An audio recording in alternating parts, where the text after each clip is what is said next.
All right, fellas, this is your first meet episode of 2023, and I'm so excited to have you here. So let's start off like we always do with some scriptures. So Romans chapter 14, verse 12. So then, each one of us will give an account of himself to God.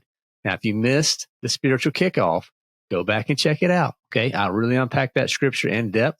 I think that would give you some good insight to what we were learning there in Romans, what Paul was trying to teach us. So I'm excited for this one, guys. We'll be talking about how you can debrief to win at home. Okay. Now, we brought in an expert, and I'm telling you what, this guest, he had me on the edge of my seats the whole time. And the first time I got to see him speak was earlier in 2022. I was at a Vistage meeting, and he was our speaker. And I absolutely he had me captivated the entire time. We were able to connect, and so I said, look, Cujo, I really want you to come on the line with us and share your story. So excited to have him here. So Robert Cujo Teschner, he's a retired F-15 and F-22 fighter pilot, guys. So he's a former F-15 weapons school instructor, F-22 squadron commander, senior joint staff officer, and combat veteran. So guys, I'm telling you what, he has advanced degrees in operational art and science and national security and strategy, and has extensive experience in tactical planning and execution and organizational leadership. So I'll tell you what, he has done so many wonderful things in his career. He's founded a group called BMAX Group, where his mission is to teach, inspire, and nurture teams on how to really do this whole team thing the right way, making work more fulfilling and making teams much more effective. I'll tell you what, he unpacks so much in this conversation that we will be able to apply directly. I mean, directly to our walk right now.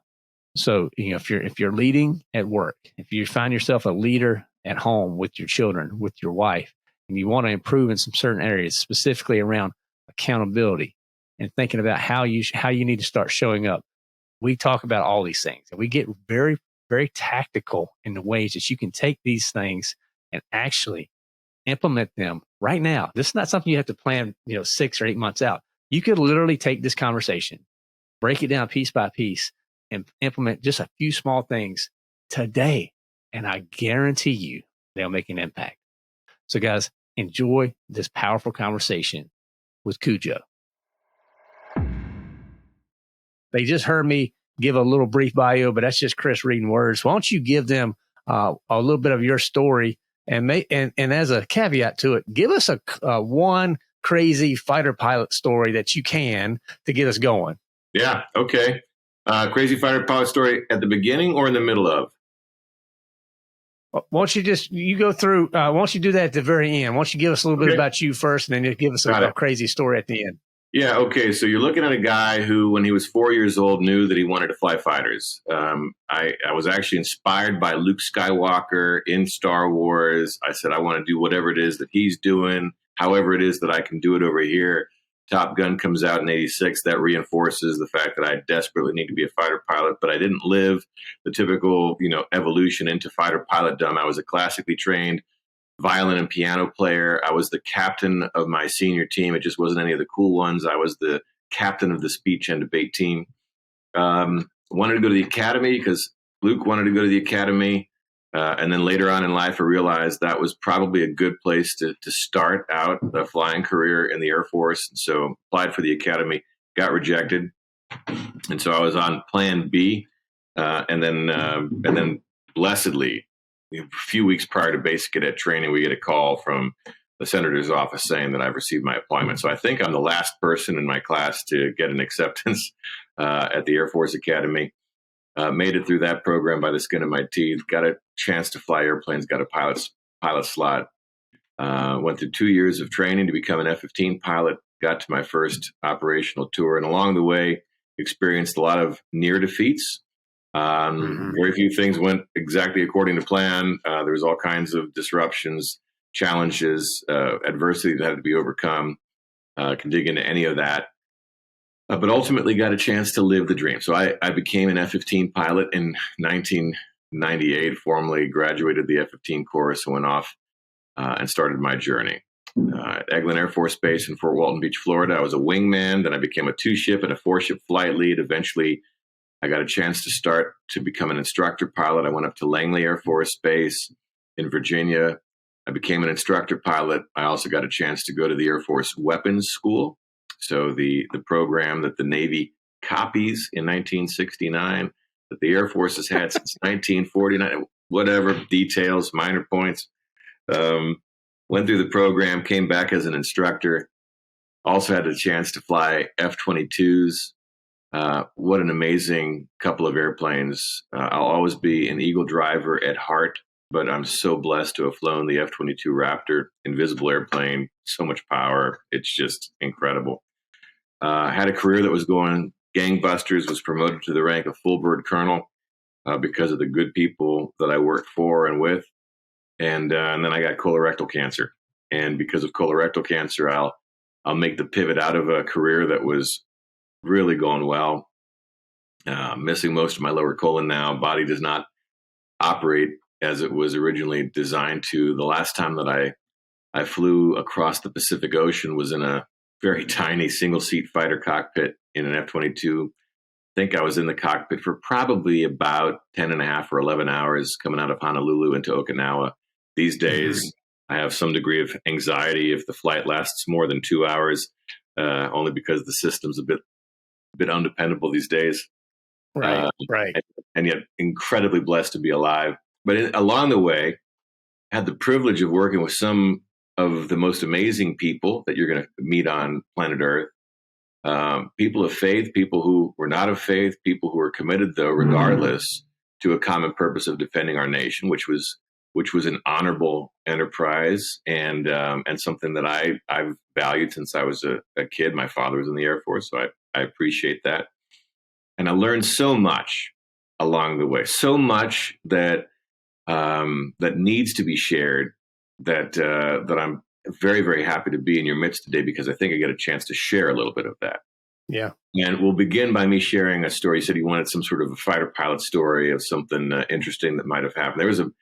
There was a mission that I flew sometime after I graduated from weapons school. So now I'm a weapons officer, as we call them in the Air Force. I'm the chief instructor pilot for an operational fighter squadron. I'm supposed to be one of the best pilots in the squadron. And the way that we organize things, you kind of look up to in a squadron, your weapons officer. I mean, I looked up to, I was not a weapons officer. I looked up to my weapons officer. I looked up to my weapons officers when I was a squadron commander. I respected the heck out of them and what they were bringing to the mix. And so here it is. I'm in that position, and I'm flying a mission, and the person that I'm flying against is trying to prove how good they are. So the mission was what we call high aspect basic fighter maneuver. So we'll go from this standpoint. So we simulate, we're about 4 or 5 miles away from each other, and then I see a potential bad guy, and so we turn in, and now it's let's point at each other, let's merge and assess good guy or bad guy, and if we assess bad guy, let's go ahead and try and get into a position to wipe out the bad guy. So 4 or 5 miles away, seeing a dot. Now we're racing towards one another, closing velocities, 1,500 miles an hour. I mean, we're just scooting, and time goes by in no time. And one of the things you got to do when you're flying this kind of a dogfight profile is you got to take some separation. You got to have some space. The Air Force says you need to pass no closer than 500 feet from each other. How do you know that you're at 500 feet from each other? Okay, right. We have ways of trying to make sure, ultimately, just to be safe, right? Anyway, I'm taking my little bids, little check turns to make sure that I've got my separation. And every time that I take a bid one way, he mimics me. Okay, so if I go right, he goes left. So then I come back and I go left, he goes right. And all the time, I mean, we're still scooting at each other at the speed of nothing.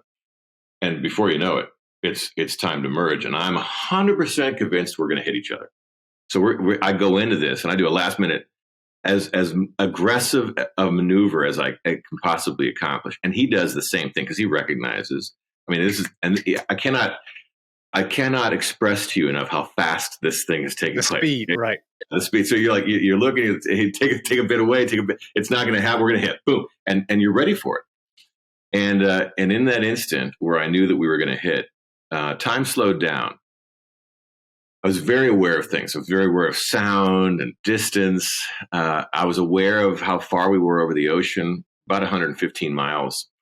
I remember thinking, I can't stand Shark Week, and only because it has created within me a tremendous fear of sharks, and I'm out over the ocean. When we hit, if I can survive this thing, now the next issue is like this great white sharks. Thanks, Right. shark. So these are the crazy thoughts going through your mind. Okay, and they must be going through in like a nanosecond, because the speed. I still haven't hit the airplane, but I know that it's going to happen any second now. And now the airplane, as I'm watching, I'm looking out the right side of my cockpit, and I see the belly of his airplane go by, and it goes by like, frame by frame, and I'm counting rivets underneath his airplane. Now, this must have happened like that, but because time has slowed down, people talk about in like, near death experiences or coming back from the like, time slow. It does.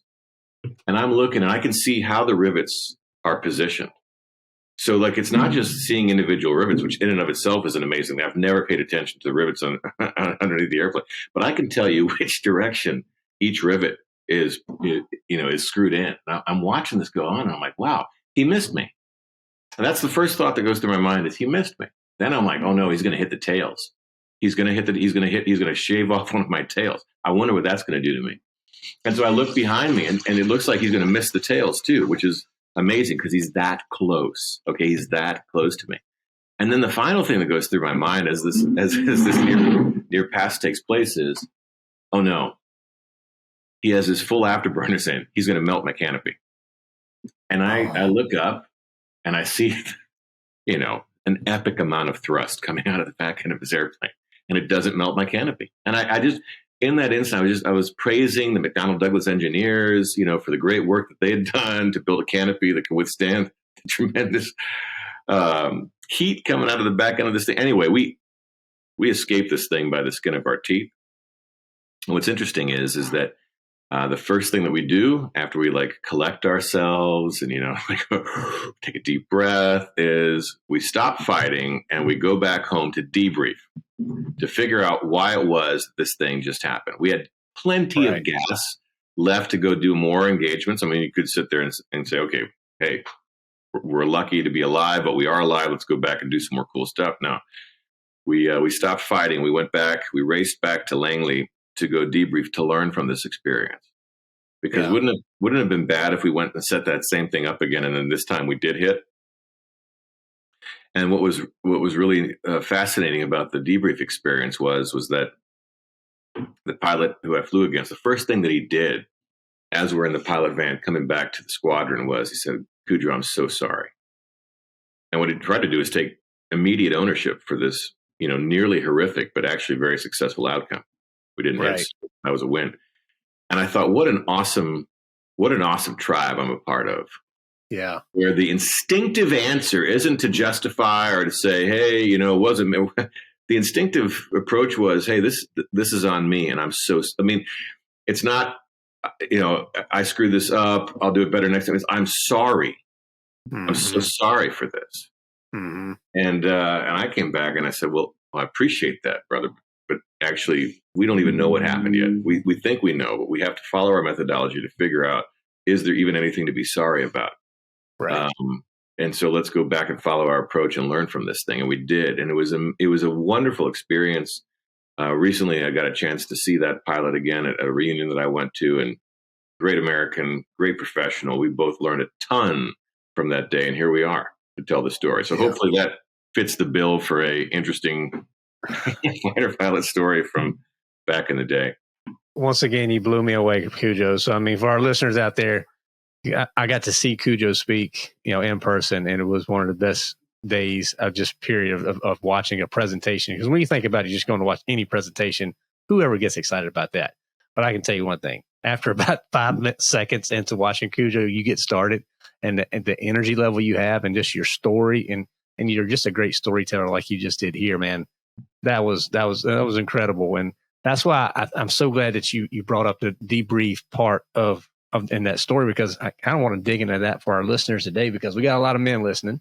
They're trying to lead. They're trying to lead their families. They're trying to lead, be leaders at work, or lead their children and things like that. And I want to start off by, I have your book here.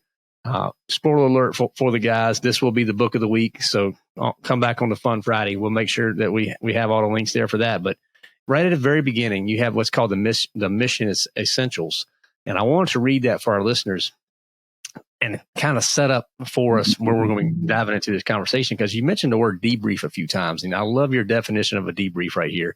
It says a debrief is the process of constructively evaluating the quality of the decisions everyone on the team made from planning through execution in relation to the objectives the team set out to achieve. And then you have a by the way. The by the way part for me is what I really enjoy the most. And I think we'll unpack it some. It says a debrief is not a gruesome sport or a place of blame or shame. Quite the opposite, in fact. The debrief is where we celebrate our victories as well as learn from our failures. What we do in this order to build cohesive teams and improve moving forward.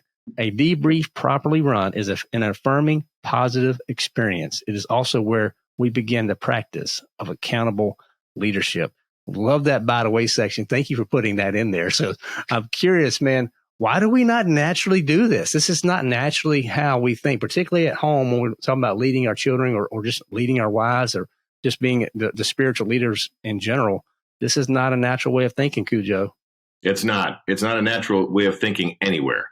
Birthed in war, this approach was not practiced the way that I teach it now when it was originally engineered. I have no idea what a debrief looked like in World War I, but my suspicion is it didn't have as much vulnerability, empathy, humility, and ownership back then. I could be completely wrong. I might be blown away if I could get into a time machine and go back and see it, but I don't know if we ever really thought about it that way. But what I do know is that we have been very conscientious in the military of trying to figure out how to build teams that win, and we've evolved our practice of the debrief. And in many ways, the military has kind of been out in front of society on a number of things. I think we were pretty good at emphasizing merit over background or color, race, heritage, whatever. And from my experience, it was if you could perform, you're going to go someplace in this, and that's a great way to look at life. And so there's a lot that has come from that. But I think in the personal world, you look at how families have kind of evolved over time. I know for a fact that my father was criticized nonstop by his father.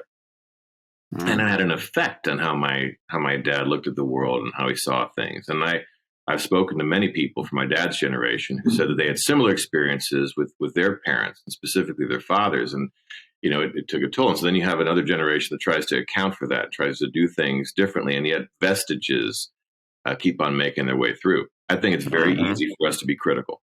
I also think it's very easy for us to look at the family as a separate entity from the teams that we're trying to build at work. So at work, we're focused on, hey, we got to hit our revenue goals. So we're going to get the team together to get there. And maybe there's some good leadership skills that we practice at work to get the work team to be its best, to achieve what it is that we're supposed to do here, to continue to get the paychecks and whatnot. But then we come home and we cross a divide. And on this side of the divide at home, we're not thinking team dynamics. We're thinking, I'm the whatever role it is I've assigned to myself here, right. And the rest of the people on this, they're whatever role it is that they have here. And maybe, though we could be outstanding practitioners of leadership and teamsmanship at work, we don't do that in the place that we need it the most. And that's an interesting one. And I say that because that resembles my life. I had an artificial divide. I did teaming at work a certain way. I taught high-performance teamwork at work. I did not even fathom that there would be cross-applicability into the family domain. Like, it never even occurred to me that I might want to cross-apply some of these principles into the family domain. Until it's almost too late. Right. Hey, let's take a quick break. We're going to dive into that deeper here in a minute, guys. Most men know what it's like to do life in a vacuum and feel isolated on the journey. We believe every man needs a community to help them become the men they were created to be. More than just a website or podcast, we are a community of Christian men who are committed to supporting and encouraging one another on our journey to become the best versions of ourselves. We are men who have fought the good fight and come out victorious. The lion within us is here to help you stop feeling lost, defeated, and alone. Instead, find community and connection with other men that will help you achieve your goals, live a life of purpose, and be the leader God intends you to be. Visit thelionwithin.us to join the new growing Lions Den community today. So, Cujo, talking about, making that divide, and because so many times you're right, man. I've gone through leadership training and work years. They've sent me to so many different leadership programs and trainings and books, and you read all this stuff. I never once thought about bringing it to the house. I just never did, and I don't know why. It just never clicked for me. So I guess, what was that clicking moment for you? Like, oh, this actually would work at home. Yeah, here's the clicking moment: colorectal cancer. So I mentioned the cancer. I mentioned the cancer journey and how it's the tipping point out of the military for us as a family. What was fascinating about the cancer journey is that when I got cancer, it was on the heels of having symptoms that were pretty obvious. So the symptoms lead me to get a colonoscopy. The colonoscopy finds the cancerous tumor, and here we are. But the symptoms were very special to me in the sense that it's the second time that I had those symptoms. The first time was a decade earlier, and nobody on the planet knew that I had these symptoms aside from me. So where was I a decade earlier? The year was 2004. In 2004, I was a young instructor, recently returned to the weapons school, the Air Force Fighter Weapons School, weapons instructor course is what it's called these days. But here I am going through the Air Force Top Gun program as a brand new teacher. And I'm busy. I'm also bulletproof. Those were back in the days as a young captain where I was fearless and indestructible, where nothing could take me down. I eyed doctors with suspicion, like all that they do is clip your wings, so avoid doctors at all costs. I was a male. That also worked against me in those moments. But I had symptoms that were very, very obvious that like 99.9% of humanity would have done something about. But to me, as the superhuman, at least the supposed superhuman, I'm like, nah. Don't have time for this. I will them to go away. And after several months, they did. I proved my dominance over my body to myself. Didn't tell my flight surgeon, whose responsibility it was to keep me healthy. Didn't tell my fiance, now wife, that I had these things going on. Didn't talk to my future in-laws, doctor, nurse combination about this, just to get a read from them. Didn't tell my parents, who, with a history, understanding what the family has experienced over time, could have given me some insight that we have a history of colorectal cancer. I didn't do any of that. Why didn't I do any of that? Well, because I never really thought that I owed it to anybody to share this kind of a thing. So I didn't communicate to literally anybody on the planet until it was too late. In 2013, when I tell my wife that I've got these symptoms and it's the second time, she was horrified. And when I woke up from my colonoscopy, my doctor says to me, Herr Teschner, I'm so sorry. I found a humongous tumor growing in your lower colon. I think it's been growing for a decade. And on the inside, I'm thinking to myself, you're exactly right. I had my colonoscopy in February of 2014. The original symptoms were the summer of 2004. I'm like, A+ for precision, my friend. Right. So what do we do? A couple of years later, I write Debrief to Win. And the original version of that book tells the cancer story. The current version doesn't. It doesn't because Mr. Gerber, who wrote the foreword, the author of the E-Myth, he said, don't bring the cancer story into business. It's a downer. Nobody wants to read about cancer. But the original version of Debrief to Win is my debrief of my cancer journey and how it is that I hold myself accountable for getting it. And I specifically identify as the root cause of me developing into colorectal cancer the fact that I didn't practice high-performance team principles at home. I didn't have a sense of mission at home, didn't have objectives on the health and wellness side at home. I didn't have a plan to be able to achieve my objectives at home. That's the stuff that I did at work. I do different things at home was my philosophy back in 2004, and it didn't serve me well. And so it took the disruption of almost dying to recognize that the most important team that I'm blessed to be on is the family team. And why wouldn't I practice teamwork principles at home? With people who I love and I'm blessed to be able to be here with and help co-lead. So now we do that. Right.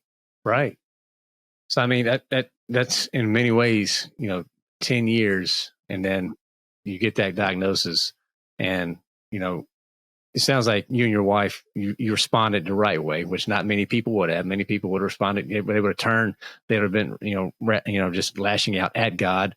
It sounds like in that moment, I'm just reading in between the lines here. Sounds like you kind of ran to God there. Is that right? Oh, 100%. Actually, let's dig into that. Let's talk about a couple of phases early on in this cancer journey that people might identify with. Okay. First phase in the cancer journey. So let's just talk initial diagnosis. I've had to do colonoscopy prep. Now I've had my colonoscopy. I'm fuzzy. I'm now stunned by the fact that I've got a 10-year-old tumor growing in my lower colon. Don't know if I've got days, weeks, or months left to live. But one of the biggest urges that I have in that moment is I have to go satiate my hunger. I'm starving. Okay. So I'm on the heels of you could almost be dead. I'm starving, which is a funky dynamic. My wife, 6 months. And your wife was pregnant too, right? She was pregnant 6 months with our fourth child. So she's also starving. So what do the two of us do on the heels of this devastating diagnosis? We go to lunch. We go to lunch in the basement of the building in downtown Stuttgart, Germany, where we get this horrible diagnosis. It's a gorgeous February day. It's very rare for Germany that it's sunny and beautiful outside. It's cold as anything, but it's sunny and beautiful. And we're sitting in this cafe having whatever it was that we ate. And we sat there across from each other. We affirmed this. Honey, our story just got better. And that was the mindset that we adopted in that instant, not one that was done for like the benefit of the future made for TV movie of the week or whatever. It was actually drawing from a lifetime of living in disruption in the fighter pilot business that says nothing ever goes according to plan. We're still going to find a way to win. When we do win, despite the fact that nothing has gone according to the plan, the story is going to be so much better to tell at roll call on Friday night. And so that's the thing that we thrive on. It was funny looking at it from the outside that we lived the fighter pilot life in that moment. You don't know how you're going to respond to things until you're tested. And it was in that moment that the two of us, I was really happy to see harness something that was kind of instilled in us as a team ever since I was flying fighters. Okay, so that's the first thing. Second thing was 4 days into the wait period. So we have to wait 5 days or so to get the biopsy results to find out just how bad this cancer is. It was day 4 that I went downstairs into our basement in a little village called Gärtringen in Germany. And I was just overcome with emotion. I just started bawling. And I did so for 2 reasons. And it was not calculated. It just hits me like this tidal wave. First reason is I'm like, man, I'm about to leave my wife and our unborn child and our 3 born children by themselves. I'm not going to be here to help. We're overseas. This is horrible. And I felt so bad about that. But then the thing that I was even feeling worse about was the fact that I'm like, and hey, Mr. Big Guy, by the way, I may not have done all the stuff exactly according to the way that you have asked me to do them. And I feel so bad about that as well. But instead of feeling any anger, it was quite the opposite. I said, look, I'm not trying to renegotiate the deal. Like the deal that you gave me was epic from the get-go. The best deal that I could have ever asked for, that anybody could ask for. All that I'm going to ask for is that you trust that I'm going to use whatever time I've got left for good. I didn't ask for an extension. I didn't ask for, hey, if you, then I'll. In that moment, I said, I hereby affirm that whatever time I've got left on this planet, could be days, could be weeks, could be months, could be years, I'm going to use to do good. And that's it. Right. That's all that I can do in this moment. And then I felt better and I went upstairs and my wife and I, we began the journey that involved a heck of a lot of laughter, surrounded by 2 horrific GI surgeries where the pain was so excruciating that I cannot describe it adequately in human words. And it was it ended up being a minus the pain, a wonderful experience of bonding for my wife and I, and for my children and us. Now, this is what, 8 years ago or so? 8 years ago, that's right. At this point now? Yep. Surgery was in early March. So second surgery was about 90 to 100 days later. Yeah. Okay. So how are you doing now? I think mostly good.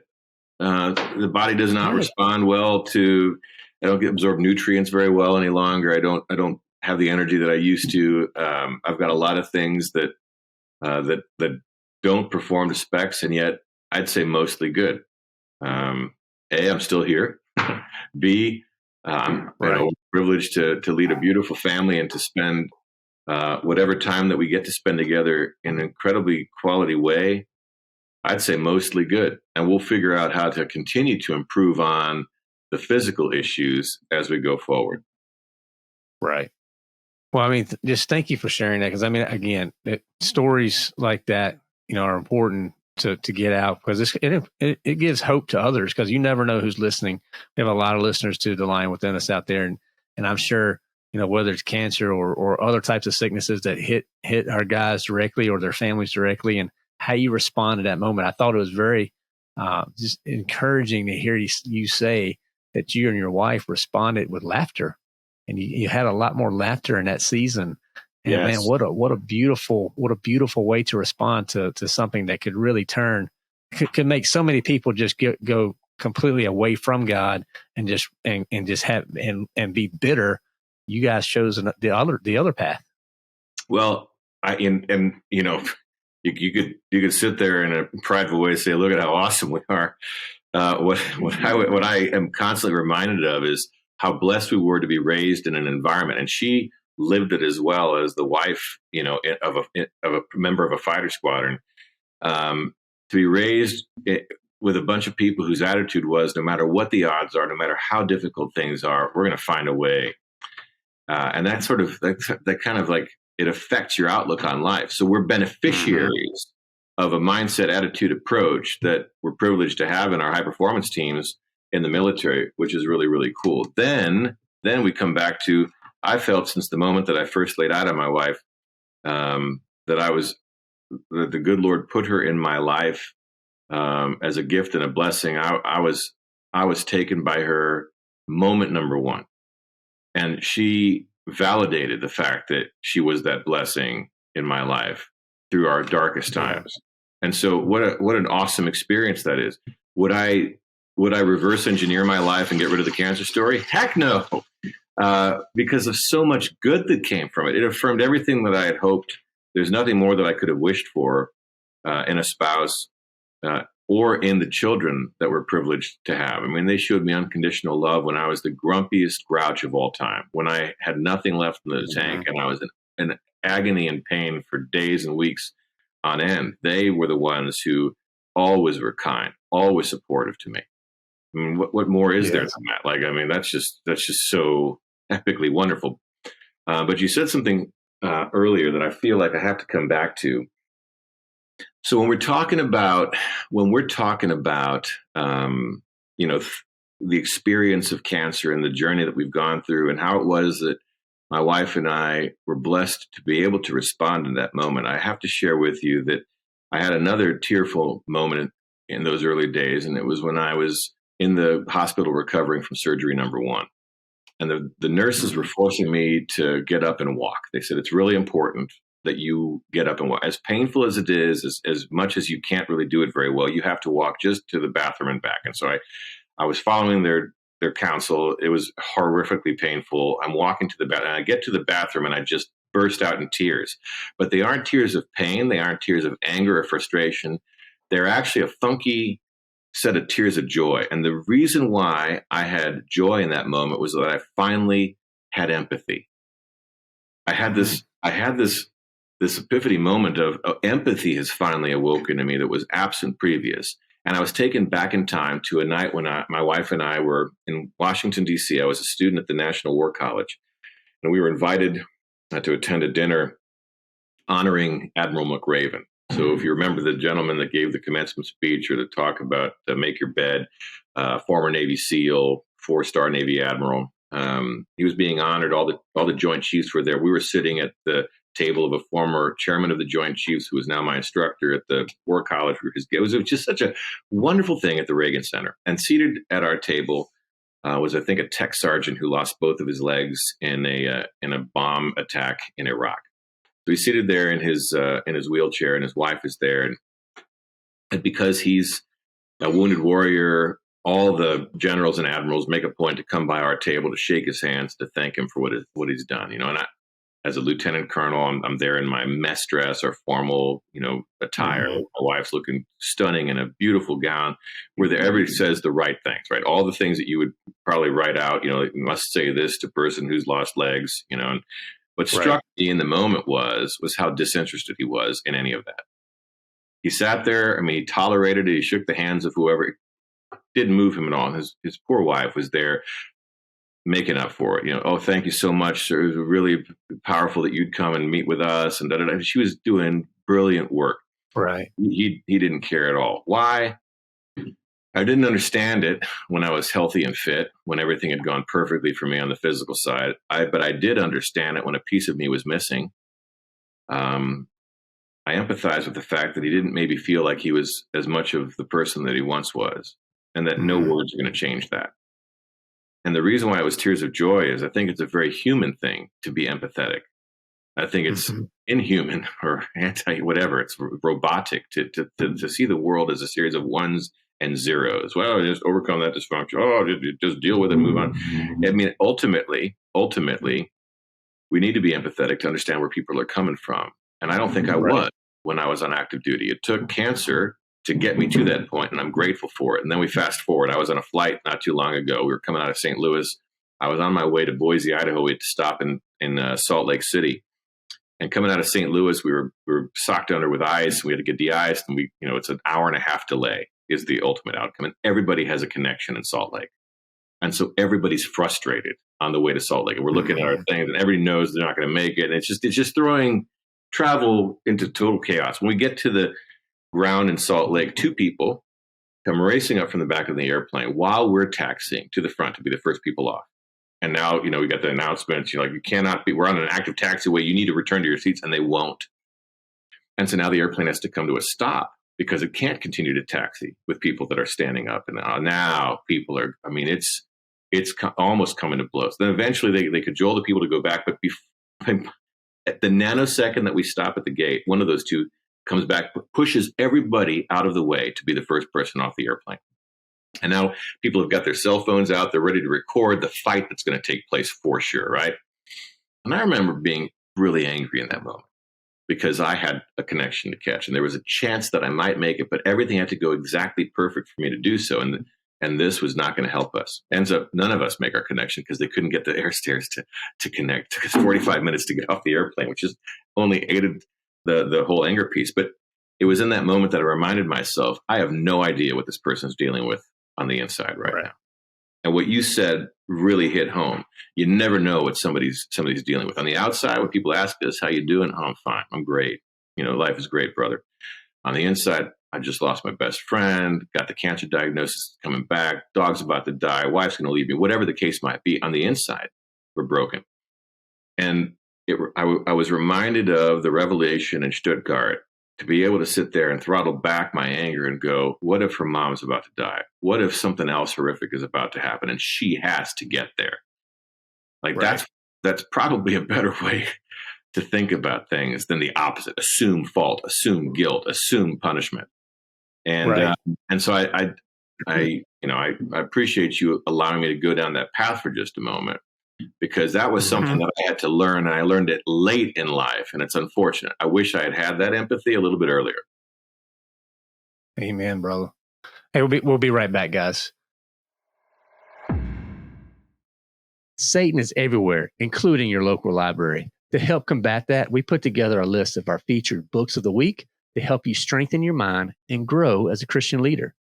Guys, I'm a big reader, and the books listed I have personally read and feel they will bring value to your life. The topics range from health, wealth, and self, so there's something out there for everybody. And whether you're looking for books for yourself or maybe you're searching for ideas for other men, this resource is going to bring you value. Check out thelionwithin.us/book to see what would serve you the best right now and start sharpening your mind to be the leader you're predestined to be. That's thelionwithin.us/book to learn more. Now, I'm curious, Cujo, on the empathy standpoint, as a man, and I'm leading my family, I'm trying to do the best job I can. I'm not the most empathetic guy with the people that live underneath my roof. And, I'm sure there are a lot of guys listening right now. They're nodding their heads right now. Like their wives get the worst version of them possible. And my wife right now, she listens to every episode of Line Within Us. She's probably sitting there nodding, getting me an amen right now, wherever she's at listening to this. Right. And I have to be intentional about, giving her the best version, because she deserves the best, man. She does not deserve the leftovers. And having that empathy with our children, with our wives. So how do you help? How do you, I guess, get the guy who's listening right now who struggles with that stuff? What do they need to do to start moving in the right direction for empathy at home? Yeah. I think brilliant question. And I suffer the affliction of, I can talk a big game, but living it is different. Practice. I'm with you, man. And I know that Diane, she's going to be listening into everything that we're talking about. So she's like, oh, that's all great and stuff, but how about yesterday? Right. Yeah. I tell my wife all the time, I'm like, I got this podcast and we talk about leadership for Christian men and we crush all these topics. And like, if I were to actually walk out this stuff flawlessly, this would be the most immaculate husband on the planet. Like, how awesome I would be. I was like, but I fall so short every day of this stuff. But I guess we just sanctification, just keep trying to get better and better. But sorry to interrupt you there, man. But just want to make sure we give ourselves some grace. And that's just it. Yeah, we have to give ourselves some grace. No expectation that you're going to be able to be perfect ever, or that you're going to get there over time. It's just a constant struggle to be as close to that as you can be, and it's going to take the rest of our lives to get there. And I think the way that we start on that journey is to make every day a mission. Now, if you think about it in a business setting, we might look at the world that way. Like, hey, we're going to break out. We got all these objectives. We got these quarterly rocks. We've got, these things that we're going to go out there and achieve. And then we're going to break those down into manageable slices. And every week we're going to get together as a team and assess, are we on track? We're going to take a look at our measurements, our KPIs. We're going to assess how we're doing. Okay. And that has a lot of goodness to it. Maybe we can cross apply into, on the family side of the house, a mission mindset, and say part of our mission is to evolve into being men of character, women of character, people who live the core values that are useful in a team setting. And if we say that we want to be more empathetic, that's one of the things we want to focus on. Maybe today's mission is to demonstrate empathy and to pump the brakes just a little bit before we immediately make a snap judgment that this person sucks, that this person is a failure, that this person has done something bad, horrific, whatever else. And in that moment of pumping the brakes, going, what is the context within which this decision was made? What factors led to it? What was the person thinking to arrive at a conclusion, hopefully, that they made the best decision that they were capable of in that moment, and to be in that analysis a better partner, a better father, a better whatever it is that we need to be in this day's mission. And if we can take it in a small chunks like that, that sets us up to, and there's a spiritual basis for Debrief to Win, by the way. If we can, at the end of the day, assess whether or not we achieved mission success that day and learn from it en route to having a better mission the next day, now we're on to something. Anne Frank, wonderful young woman, trapped in an attic in a horrible time in the world's history, kept a diary. Most people have heard of it. One of her reflections is, wouldn't it be neat, and this is a paraphrase, but here it is, she's a teenager, and she writes, wouldn't it be neat if at the end of every day, every man and every woman would take the time to reflect on the day, both the good and the bad of the day, en route to trying to have a better day the next day. Like, that's really brilliant. And what a magnificent reflection from somebody in a really tough spot that we might want to harness. If we see the day as a mission, if one of the mission objectives is to become more empathetic, we set that as, at the beginning of the day, our idea of what right looks like. And then at the end of the day, we assess whether or not we achieved it, why or why not, to help us to be more empathetic the next day. And we're going to continue to push ourselves every day in that fashion. I think that is part of the ticket to success. Long term, right? We're never going to be perfect, but by having that mission focus, I think we're going to be a lot better. I'm with you, man. I'm completely with you. And so far as the mission focus, let's take it a little bit further and talk about, okay, debriefing a mission. I know you're very big on this, the Debrief to Win. You have this process, particularly with guys. I want to focus on this one section here where you talk about when you're doing a debrief on a mission, it's so easy to just debrief, what goes wrong. And I feel like as men, in particular, man, and this is the guilt, the chief center speaking here. All I want to talk about to my kids is, why did you not do what I told you to do? I've told you, I shouldn't have to tell you 10 times. Versus, I never take the time to celebrate with them when things are done right. When they do stuff, when they do something, maybe we do celebrate the big stuff, but not the little stuff. We're not celebrating the small wins. And speak to the guys, including me, chief centers here. Why do we need to start debriefing the wins as well? Because, man, we don't want our kids, thinking that all dad is going to ever want to talk about is the stuff that I'm doing wrong. Yeah. Yeah, good. Listen, can I speak to myself in this as well? Okay, because I too suffer this affliction. Yes, sir.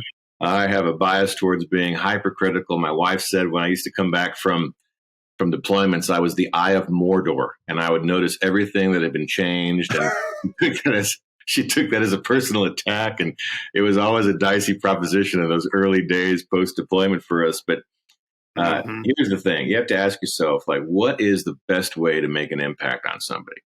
What is the most effective mechanism to help somebody to grow and to learn? And in asking that question, you might want to further reflect on, who did you learn the best from? And some people out there are going to say, well, it was Coach Wickers because, man, he was just such a tough guy, but you knew he was right and he had credibility. And that may be the case and perfect, right? So go be Coach Wickers or whoever your coach might have been. But I think most folks would think back to, there was this teacher, and she just understood. She just got it, and she had this way. It was a gentle way, but it was a firm way, and right. when she said something, you listened, and she was so positive. But when she told you that you were out of line, you immediately fixed it because you didn't want to upset her. You think about that, and then you ask yourself, how do I replicate that? If the answer is I replicate that by always highlighting the failures, I'm always the person to criticize. They know that hard dad's here in the house, and I'm going to maintain the standard. You might find that, wait a second, I'm kind of, now that I think about it, getting away from that teacher who had such a profound impact on me. And maybe if I were to try to, in that daily mission focus, be more like her or him, then we can get there. I don't think that our kids thrive if all that they hear is everything that they're doing wrong. And the occasional celebration of, all right, nice job at the A+, all right, keep it up, may be sufficient. But my suspicion is that at their level of learning, where they are in this whole thing, because of how much they look up to us as their parents, hopefully, a kind word will go so much farther in helping us when we need to go a little bit more on the hard side to get the point across. So if you're consistent, and hey, look at that. Nice job washing your hands before you eat. Hey, really nice job cleaning up after yourself today. That is impressive. Nice work, Nicholas. Now, when you've got to come back and say, hey, you disappointed me because you told a lie or whatever.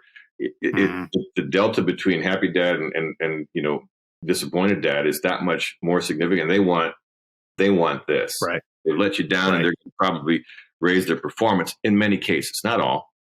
The difficulty with parenting leadership in general is that it's situational and there's no one size fits all. But I do think in general, we respond better to positive reinforcement peppered in with the occasional, here's the area that needs to be fixed, than the, here are all of your mistakes, fix them all, and I'm always angry at you.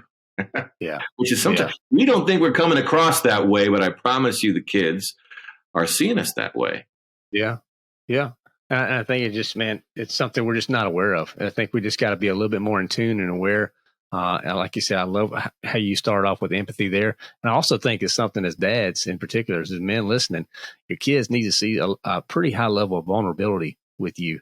You don't have to be freaking Superman, and if you're trying to be that in front of your children all the time, you're just going to stress yourself to death, and you're never going to be able to live up to that. So I always have to remind myself, you know what? Yeah, I even have a Superman shirt, and I think it's the stupidest shirt on the planet. It's fun to wear because Superman's cool, but I ain't that guy. It's just, I don't know, man. I feel like we got to make sure we need to lower that level of responsibility that we're putting on ourselves and just understand, we're going to mess up. But when we mess up, I think some powerful words our kids need to hear men in particular say is, I was wrong, or I'm sorry. And, just the impact of that, particularly me raising 3 girls and now a son, but 3 girls, my daughters need to hear that pretty regularly from their father. to understand what empathy and sacrifice and all those things we want them to learn looks like. That's exactly right. And if we take from the world of professional teams, if we study into the principles that allow us to build the best possible teams, we'll find that the modeling behavior of the leader is the most important mechanism to get the team to live a certain way, to behave a certain way. So now we cross-apply that into the family team.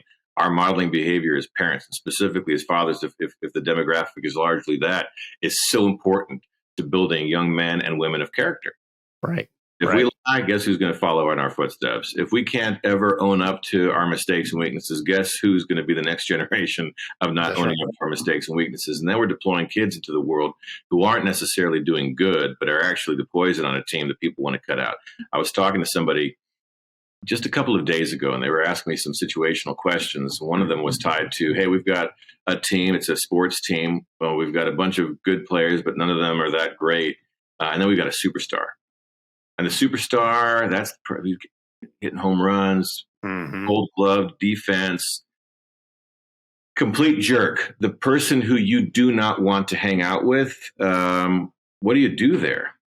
And my follow-up question was, hey, is this like a world championship team? Like, is this somebody that's like playing baseball on the Astros right now? Because if that's the case, there's really I can't offer you too much. Right. But it turns out it was a kid in school.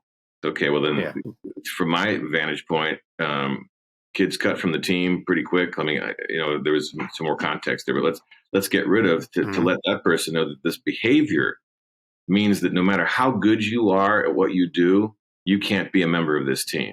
And we needed to make sure that the folks who are out there behaving appropriately, who may not have the same gifts and talents, are rewarded for that fact. And that around here, what matters is who you are, the character that you bring, not necessarily the skill sets that you have. We're going to work on the skills. We're going to continue to develop your skills, but we cannot have people that behave this way in the world. Nobody needs that at any level.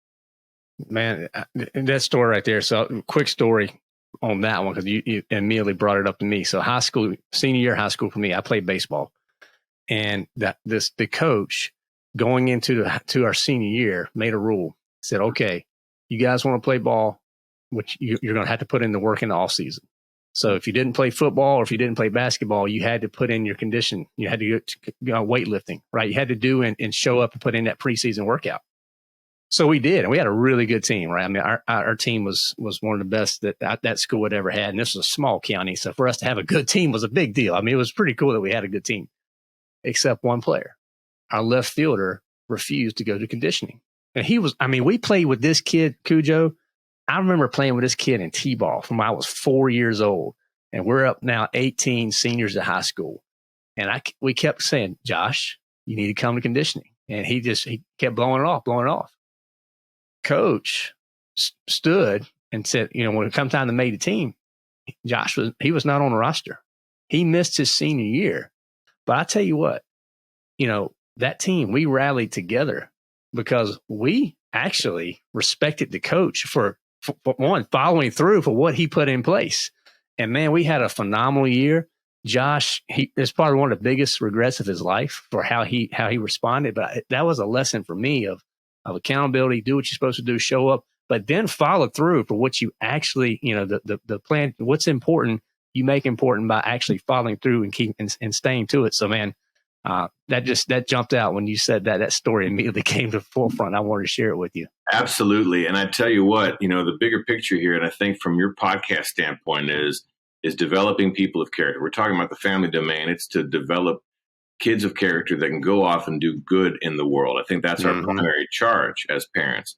It isn't to position them to, earn hundreds of millions of dollars or to be on the front cover or whatever else. Those are all potential niceties, although there's an argument to be made that those are all things that would be devastating in the bigger picture. But what matters much more than that is who they are and what kind of legacy they're going to live. And we have an influence on that. So if we poison the well by giving bad examples of what right looks like, we have to hope they're able to overcome that limitation and on their own correct and become something better. But why go about it that way?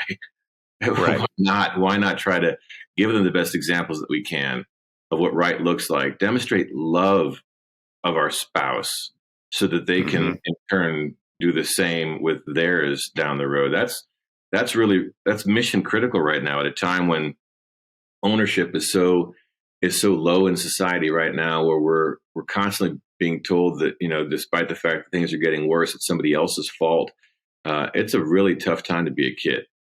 Yeah. It's a really tough time. The values that we might find to be important, that you and I might espouse and talk about in a setting like this, aren't universally embraced. And so it's really critical that we teach and live, more importantly, what it is that we value at home, because that's the place where we have sort of exclusive rights to the training of of the people that we're privileged to shepherd along at this stage of the game. And that's really, really important. It's always important, but I think right now especially so. Oh, it's critical. It's so crucial right now. Hey, we'll take our last break. We'll be right back, guys. You wouldn't jump in a boxing ring and expect to win without training, right? So why do you think you can win the battle against Satan without putting in the work? For the Christian man, it starts with knowing Scripture in your heart. To help you out and get started with your training, we created a free guide of 10 scriptures you need to fight like a lion. Go grab this free resource, and I'm going to come alongside of you in a series of personal and engaging messages designed to challenge and help you grow. So get equipped today with Scripture that will help you fight the battle you're in. Visit thelionwithin.us to get started today. That's thelionwithin.us to unlock this free guide you need to fight like a lion. So Cujo, we're getting kind of towards the end here. I mean, you're all over so many important things. We're talking about the debrief, and that does sound a little bit formal. So what practically speaking, if you were to try to speak to some guys right now who want to start implementing some of what you teach at home, what would that look like with our spouse and our children? Yeah, I think formal structures can poison the process just a little bit. I mean, if you come back and you're like, all right, 5-year-old, we're now going to, here's our 17-step checklist, and we'll tell, that may not be embraced. I think we simplify. So here it is. There's a book. Chapter 6 of the book is the methodology chapter. It talks about a 6-part methodology to ultimately get to a root cause of why things went the way that they did, so we can learn from it. Mm-hmm. I think in a family setting, it's important that we clarify to people on the team, what are we trying to achieve here? So if we take each day as its own mission, it may be that for the 17-year-old, the objective is, hey, in today's mission, you're going to study for your final. It's on Friday. So your objective is to get 4 hours of study time in. And that can be through the course of the day. We have 4 hours to position you to have the best possible outcome on Friday's deal. So we've added specificity here. It's something that's measurable, it's achievable. It's time constrained. Same thing for the 14-year-old, for whatever it is that he needs. The 11-year-old, the 8-year, the 5-year-old could be as simple as, today you are going to brush your teeth without anybody having to tell you to do so. That's your objective today. Right. And so 5-year-olds included in the whole process. And then at the end of the day, maybe taking a page from Anne Frank, we ask, did we achieve what it was that we set out to do? Yes or no? And then why? And it could be that the 17-year-old comes back and says, I did not achieve success. I did not study 4 hours today for the final. Why? Because I got sidetracked by Xbox, Dad. And then maybe the extension of that is a self-reflection on how we're going to account for that and rebound from it, which actually happened last year. My then 16-year-old said, Dad, I was supposed to study for the thing. I got sidetracked by Xbox. What I've done is, and this is the part that blew me away. I didn't say a word other than, how did today go? He said, what I've done about it is I've unplugged Xbox. It's sitting on your desk in your office. I cannot be distracted by it tomorrow. And tomorrow I'm going to make up for lost time. Clearly, in that moment, my allergies were affecting me because the moisture in my eye, it could not have been a tear. It had to have been an allergy. Right. But now when the 16, 17-year-old says that, that's modeling behavior for the 14-year-old who looks up to the 17-year-old who says, well, if my older brother can do, and mom and dad, we're totally good with that, right? 14-year-old follows it. And all the way down to the 5-year-old, who in our case is the youngest, is watching all of it going down. I did not brush my teeth, or I did brush my teeth. And why'd you brush your teeth? Because I wanted to make you happy, Dad. Okay, good. That's enough of a justification. That's a good enough root cause for why it is that you did what you set out to do today. Great job winning the day, son. Let's go win tomorrow. Amen, brother. Mm-hmm. So is this a pretty consistent? Is it daily when you set these missions? Are these daily missions to keep that time band somewhat narrow? In an ideal situation, yes, but the time band is really, I mean, it's as simple as if I'm driving, and I remember back in the day when I was driving the older two to school, I would ask them at the beginning of the drive, hey, what does success look like for you today? And they would come up with their conclusions. I might coach them up on, hey, that's not enough clarity or that's not enough specificity or whatever. But generally speaking, they defined it so that, at night before we did our family prayers, did you achieve it? So before we do family prayers, did you achieve how you define success today? Yes or no? If yes, why? If no, why not? And that's it. I mean, and we've all got time for that interaction. And it can be a beautiful interaction, by the way. And then you go into your family prayers and call it a day. Man, Cujo, well, that's some great practical advice for you guys. You can implement this process right now. But before we let you go, Cujo, we want to have a quick lightning round with you. We like to have a little fun here at the end of the line within us. Let's have some fun here. So these are a little bit more spiritual questions, but I'd love to get your take. So what's your favorite thing about God? The fact that he loved me so much that he created me out of nothing just to spend all eternity with him. Amen, brother. You'll probably appreciate this one with your military background. What's your least favorite thing about Satan? Can I say everything? The fact that actually I suffer the affliction of pride as well. Pride of life. And I'm with you. And I've got to watch out for that. My pride is my biggest downfall. Right. Among many downfalls. I mean, it's only three we have. We have the lust of the flesh, the lust of the eyes, and the pride of life, man. So, I mean, the pride of life gets so many guys. And hey, right here with you on that one, and pride gets in our way. It holds us back from so much. So thank you for being honest with that. So the next question here, what are you currently struggling with right now? As an entrepreneur who recognizes that my business is the economic engine that fuels my family, devoting too much time to the economic engine that fuels my family, and not that balance. If at the end of my days, with my dying breath, I go back and reflect on, I could have spent this much more time with my wife or children, that'll be such a disappointment.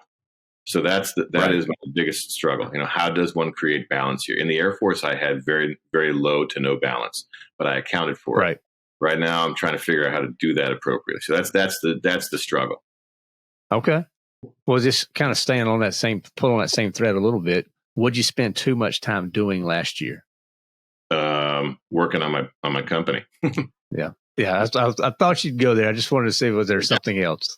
Yeah, and I think it's one of those things where, in the perfect world, which we do not live in, clearly, you could do both things equally well. You can't. So the one thing that I must say is, knowing that this is a difficult push to get everything up and running to where it needs to be. My wife is 100% in lockstep with me. She knows why I'm committing the time. It's not a way to escape. It's not because this is my baby and nothing else matters. It's because we know where we're going to go, and we're ultimately going to get to a position where I'm spending most of my time with my wife and kids.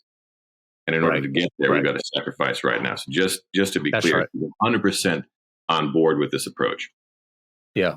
Well, I mean, it sounds like you have a very specific mission for this business, and you're in a season right now of that growth season. But once you get past that growth, man, you'll be in the cockpit seat to stick with the theme, right? That's exactly right. Well, how about two more quick questions? What's a new habit that you want to create moving forward? New or maybe habit. One that you've already started, Yeah. My prayer life suffers so much based upon how cattywampus each day is. And that cannot be the case. I mean, I had, at the height of my cancer journey, the best spiritual life that I've had on this planet. And then as health has come into focus again, and as things have gotten, good with the business, the spiritual life suffers. And I'm very aware of that. So I need to get an old habit back to the forefront again to become who I was at my best. Amen, brother. I think we all need better, just to dial that prayer life in a little bit more, no matter what season. It's easy, like you said, when you're in a valley, man, it's easy to go to the altar at that point. But now when we're out of the valley, when we're just doing well, or even on the mountaintops, we forget to go to the altar sometimes. So great. Right. Thank you for sharing that. And last question for you, Cujo. What's one thing you hope that the listeners out there remember from this powerful conversation that we've had today? Yeah, here it is. Let's have hope in a better tomorrow. We're people of hope. Regardless of how bad a day might be, we can and we have it in ourselves to craft a better tomorrow. And if you tell yourself that that's not the case, you're wrong. So then the only thing is to take action on realizing that hope in a better tomorrow and to make it so. I absolutely love that, Cujo. So where do you want guys to go to connect with you, to get your materials? Obviously, we're going to have the link for your book in our show notes, guys, but where should they go to check you out, Cujo? I might say if you go to robertteschner.com, which is the Keynote website, and you go to the media tab, I've got a bunch of podcasts there, and they're mostly businessy, but there's a constant theme, just told different ways, about this belief in a better tomorrow. And one of them is the Ready for Takeoff podcast, where I talk about how many things I didn't do right as a young pilot. And so that might be a good place to go. Okay. We'll sync that up as well for the listeners out there. But Cujo, it's been an honor to have you here, sir. Thank you again for your service to our country. And it's just been, it was incredible for me. This is a recording I was pretty amped up about. I told my wife, and we told her parents who are Air Force as well. So everybody's excited to hear this one. So thank you again, my friend, for taking the time with us on the line within us. Chris, it's an honor. It's a privilege to be able to share what little goodness I might bring to your listeners. I honor what you're doing in the world. I really do. Very, very grateful to Vistage for bringing us into each other's orbits. Thank you for having me. And a very, very happy Thanksgiving to you and everybody. I'm time stamping right now, but it is important that you know that we care for you here. Amen, brother. Thank you so much, Cujo.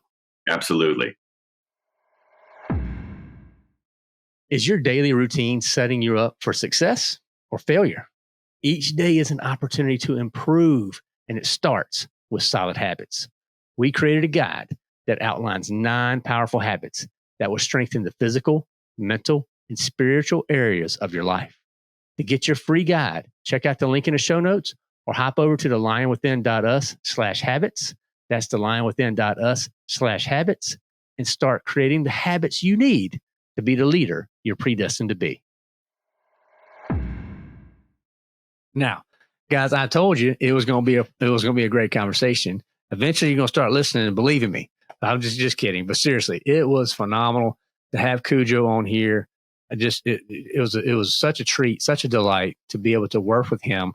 The way that he talks about having that hope in a better tomorrow, I really truly believe in that, and I also believe that it's up to us as the leaders, as the men, to start standing up and taking a stance and have some responsibility, guys. We have to start leaning in and taking the principles that Cujo is teaching here that he talked about, man, and you start implementing that, you're going to make such an impact in so everyone around you. And I just love this story. I love how vulnerable he was, the whole cancer story, how that impacted him, how they responded in that valley, in that dark time, that he and his wife came together, responded, and the impact they're making right now. I mean, just look at this, what they're doing right now. So just continue to pray blessings for him. I want to keep Cujo in your prayers as well, particularly for health. I mean, when you have surgeries like this and you have these types of things that happen in your life, we just want to keep him lifted in prayer. Let's wrap him and the whole Teschner family. I think he said he had a 17-year-old down to a 5-year-old with, 5 children at home. He's got a busy household. We want to just pray blessings for VMAX Group, for his health, and for a long life, so he can lead them, as well as just have a wonderful impact on so many people. So I pray this was a conversation that served you well. I want you to think about this as well. Is accountability a dirty word in your family? Just think about that. Is accountability a dirty word? And it could be it's a dirty word because of the way that we as men are coming off with our questions, how we direct our feedback. to the ones that mean the most. So I'll tell you what, I'm going to really start being very more intentional and careful about the words that I say to my children and to my wife, and be intentional to start speaking life, start speaking blessings into them more. And when you see them doing things right, tell them. Don't just wait for when something goes wrong, step in and be the guy, the enforcer. That's not our job.